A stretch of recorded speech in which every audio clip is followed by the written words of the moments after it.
এক ছিল একটি ছোট্ট লাল বিড়াল। সে একা থাকত, সারাদিন গাছের নিচে বসে থাকত। তার কোনো বন্ধু ছিল না, তাই মনটা সারাক্ষণ খারাপ থাকত। সে আকাশের দিকে তাকিয়ে ভাবত, ইস, যদি আমার একটা বন্ধু থাকত। একদিন হঠাৎ করে দূর থেকে আসতে দেখল একটি গোলগাল সাদাকালো প্রাণী। সে ছিল এক পান্ডা।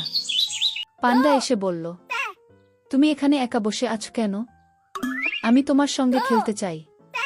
বিড়াল অবাক হয়ে তাকিয়ে বলল, তুমি কি সত্যিই আমার বন্ধু হতে চাও? পান্ডা হেসে বলল, হ্যাঁ, আমি তোমার সঙ্গে গল্প করব, খেলব আর একসঙ্গে সময় কাটাবো।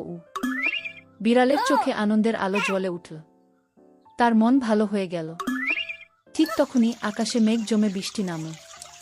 তারা বৃষ্টির মাঝে নাচল, লাফালাফি করল। বৃষ্টির পর তারা একে অপরকে বিদায় জানাল।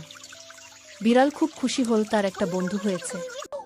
বিড়াল বুঝল, সত্যিকারের বন্ধুত্ব হঠাৎ করেই চলে আসে, আর সেটা আমাদের জীবনের সবচেয়ে সুন্দর উপহার।